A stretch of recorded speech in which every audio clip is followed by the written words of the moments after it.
Akhirnya perekaman video dari kameranya Vivo itu udah bisa 4K 60 fps depan dan juga belakang. Finally, yuk kita obrolin handphone yang satu ini, Vivo V30 Pro. Bismillah, assalamualaikum warahmatullahi wabarakatuh. Barengan sama Nobo di sini. Ya, hari ini gue pengen ngomongin Vivo V30 Pro, satu buah handphone yang baru aja dirilis di tanggal 28 Februari 2024 sama Vivo Indonesia. Dan kalau gue baca deck yang dikirimin sama Vivo Indonesia nih, kayaknya banyak banget hal-hal yang bisa dibahas dari handphone yang satu ini. Jadi nggak perlu pakai lama-lama. Yuk, langsung aja kita obrolin Vivo V30 Pro mulai dari main menunya dulu, yaitu urusan kamera. Vivo V30 Pro jadi handphone pertama Vivo di seri V yang pakai teknologi Zeiss. Sebutan officialnya Vivo adalah Zeiss Professional Portrait. Jadi hasil foto handphone ini udah cakep, baik itu mau dipakai portrait ataupun landscape.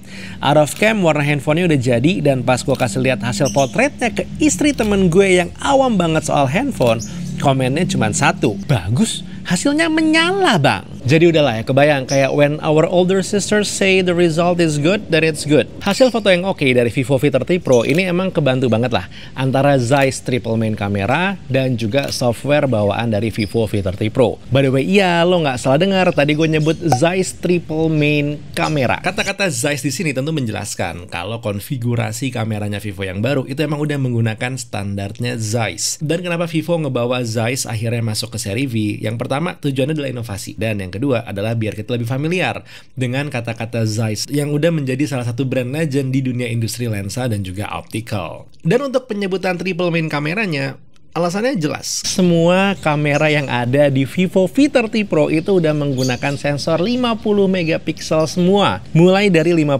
megapiksel portrait kamera yang udah support 2x dan juga 4x zoom, 50 megapiksel super wide angle kamera, dan juga 50 megapiksel VCS True Color main kamera with OIS. VCS ini sendiri di sini artinya adalah Vivo Bionic Camera Spectrum. Jadi harapannya adalah hasil capture yang dipunya sama Vivo V30 Pro nantinya akan akurat, karena fungsi dari VCS ngasih improvement di warna yang akurat sesuai dengan yang dilihat oleh mata. By the way, semua kamera dari Vivo V30 Pro ini walaupun sama-sama 50 megapiksel tapi menggunakan sensor yang berbeda-beda ya. Teknologi terbarunya hadir di main kamera with OIS-nya Vivo V30 Pro. Dari sisi enhancement software di aplikasi kamera Vivo V30 Pro, kita akan menemukan Zeiss Style Portrait yang ngemimik lensa-lensanya Zeiss. Mulai dari biotar, sonar, distagon, planar, dan ada tambahan cinematic plus cinematic flare. Buat yang doyan main-main sama kamera dan juga lensa, udah ngerti deh kalau lensa-lensa Zeiss itu tidak masuk dalam kategori murah. Ngerti, ini bukan berarti handphone yang satu ini bisa menggantikan mirrorless, DSLR, dan juga lensa-lensa lainnya. Tapi buat lo yang lagi at one point perlu satu buah single point and shoot, dan lagi adanya handphone, ya tentu Vivo V30 Pro dengan Zeiss di dalamnya ini udah menjadi satu buah opsi yang menarik. Kayak dari tadi yang diomongin masalahnya foto-foto dan foto. Kalau gue doyannya video gimana? Tenang, lo juga nggak ditinggalin karena Vivo V30 Pro udah punya mode Zeiss Cinematic Video Bokeh. Dan seperti yang gue bahas tadi di depan, you'll be very happy karena tahu bahwa perekaman videonya semua mode kamera depan dan juga belakang itu bisa merekam up to 4K 60 fps. Ini emang jarang banget ya handphone dari negara tirai bambu tiba-tiba bisa ngerekam 4K depan belakang, let alone 4K 60 fps kayak Vivo V30 Pro ini. Selain karena chipsetnya, mode perekaman 4K depan belakang ini juga terbantu dengan hadirnya Vivo Dual 50 megapiksel wide angle. Selain kamera super wide angle di belakang yang bisa mengcapture 30 orang, kamera depannya Vivo ini juga udah 50 megapiksel AF group photo. Untuk field of view-nya, kamera depan lebih lebar dibandingkan dengan field of view main kamera belakang. By the way, di tahun lalu Vivo V29 series itu kan memasarkan sekali untuk Aura Light Portrait-nya. Kali ini Vivo V30 Pro ngenalin yang namanya All New Aura Light Portrait. Design nicely dengan bentukan lebih besar dibandingkan dengan model sebelumnya, dan udah ada teknologi barunya seperti distance sensitive lighting dan juga smart lighting control.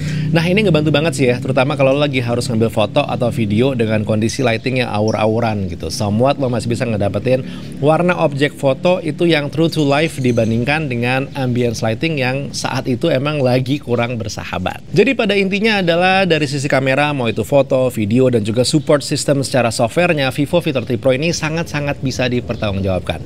Tapi untuk bagian lainnya gimana? Oke, kita bahas deh, mulai dari spesifikasinya. Vivo V30 Pro datang dengan chipset Dimensity 8200, 12GB plus 12GB extended RAM LPDDR5X, storage 512GB UFS 3.1, dan dilengkapi dengan ultra large smart cooling system. Layarnya 6,78 inci, 1.5K ultra clear AMOLED display, 3D curved screen design, resolusinya 2800 x 1260, refresh rate-nya 120Hz, tingkat kecerahan 2800 nits. Udah punya SGSI protection, dan udah dilindungi oleh Scotch Alpha untuk masalah layarnya. Baterainya 5000 mAh, 80W flash charge, punya NFC, OS-nya Android 14, dan juga udah dibalut dengan UI FunTouch OS 14. Dengan konfigurasi spesifikasi seperti yang tadi gue sebutin, benchmark yang gue dapat itu seperti ini. Antutu versi 10 nilainya 979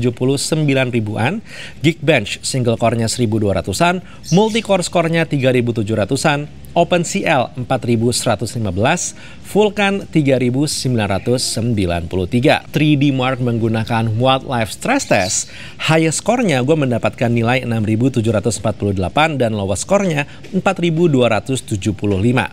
Jadi total stabilitasnya adalah 63,4%. Catatannya di saat gue ngetes menggunakan 3D Mark ini, emang gue bisa melihat suhunya ini menyentuh angka 47 derajat Celcius menurut pencatatan software 3D Mark ya. Yang menarik adalah di saat kita ngelihat secara grafik, ternyata penurunan performa itu baru dialami di loop yang ke-14. Terus naik, terus turun lagi. Jadi secara teori kalau Vivo V30 Pro ini mau di-push kerja keras sebenarnya bisa banget. Dan ini terbukti pas gue lagi coba main game. Call of Duty Mobile, dia bisa menyentuh FPS settingan ultra dengan grafik mentoknya di low atau grafiknya very high dengan FPS-nya maksimal di max. Kita coba ukur pakai Perflock dengan grafik very high dulu deh. Di sini ternyata gue bisa mendapatkan FPS cukup stabil di angka 58 sampai 60 gitu ya. Sesekali ngedrop ke 54, tapi di saat gue main gue tidak merasakan adanya stutter atau frame drop yang mengganggu. Pas gue coba rubah settingannya ke FPS Ultra, di sini lagi-lagi Vivo V30 Pro membuktikan dia masih bisa bertahan di area FPS 85 sampai 90 dan cukup stabil di sana. Dropnya hanya sesekali dan lagi-lagi ini terjadi biasanya pas gue lagi mati, jadi bukan sesuatu yang mengganggu pola permainan. Kita coba lihat ke Mobile Legends. Vivo V30 Pro ini bisa mendapatkan settingan grafik ultra dengan FPS super dan uji perfdock-nya ternyata ini cenderung stabil ada di angka 85 sampai 90 FPS. Gue sama sekali tidak merasakan frame drop bahkan di saat gue lagi war, walaupun mungkin kalau kita ngelihat secara frame by frame ada aja sih sesekali ini framenya emang agak jatuh, tapi tidak jauh kok dari angka 85 dan juga 90 tadi. Jadi overall si Vivo V30 Pro ini walaupun emang dagangan utamanya adalah kamera, tapi kalau pengen dipakai main game juga sebenarnya masih capable. Cukup yakin ini kebantu dengan ultra large smart cooling system yang dimiliki sama Vivo V30 Pro. Sementara kalau kita coba pindah nih ke penggunaan harian, ya ini mah social media dan segala macamnya udah aman gitu kan. Karena RAM-nya aja 12 GB.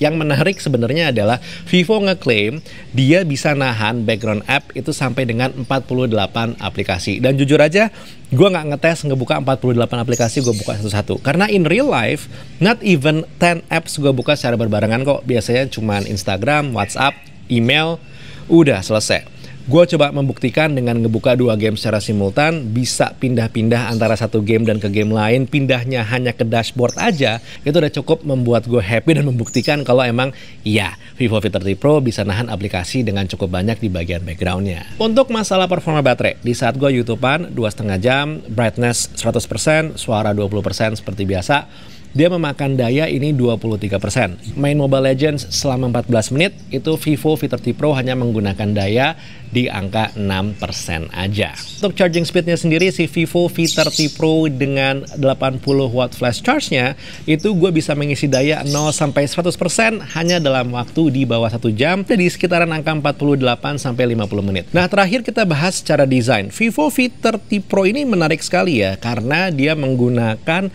penamaan yang bisa dibilang nasionalis. Warna hijaunya disebut warna hijau khatulistiwa dan warna hitamnya adalah hitam vulkanik. Bodi belakang handphone ini udah menggunakan teknologi fluoride AG glass coating, makanya seperti ada sparkle shining splendidnya gitu untuk yang warna hitam yang gue pegang. Tapi satu hal yang harus dicatat di sini adalah walaupun baterai dari handphone ini 5000 mAh, tapi dia tetap bisa tipis seperti ini. Jadi katanya Vivo ini melakukan kolaboratif riset and development bersama manufaktur baterai ternama dan akhirnya ketemulah yang namanya Blue Volt Battery Technology, di mana itu ngebikin Vivo V30 Pro itu masih bisa ngedapetin ketipisan 7,45 mili padahal baterainya 5000 mAh. And if that's still not enough, bobotnya dia juga ringan, itu ada di angka 188 gram. Oh ya, untuk baterainya sendiri, Vivo ngeklaim dia ada fitur 4 tahun proteksi baterai, di mana Vivo V30 Pro ini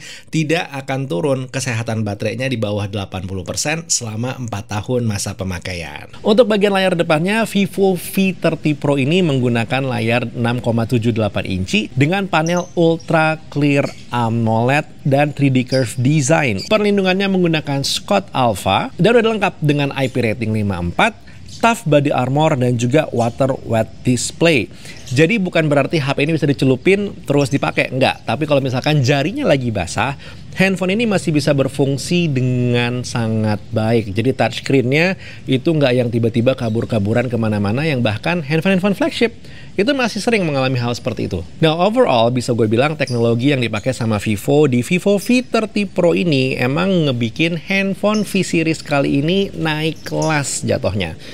Sayangnya, gue pas bikin video ini belum dikasih tahu nih ancar-ancar harganya handphone ini tuh ada di angka berapa. Jadi gue tidak bisa mereka-reka. Tapi nih, kalaupun dia ada kenaikan harga dibandingkan dengan generasi sebelumnya, menurut gue masih wajar. Karena peningkatannya itu nggak main-main. Lumayan dipol-polin sama Vivo di Vivo V30 Pro. Itu sih pandangan gue ya dari megang-megang Vivo V30 Pro selama kurang lebih 1 mingguan. Tapi mungkin lo punya pendapat yang berbeda? Yuk, tulis di kolom komentar. Gue mau tahu pendapat lo tentang handphone yang satu ini. Dan buat sekarang, Taufik nggak bunuh diri. Kita ketemu di video berikutnya. Assalamualaikum warahmatullahi wabarakatuh. Bye!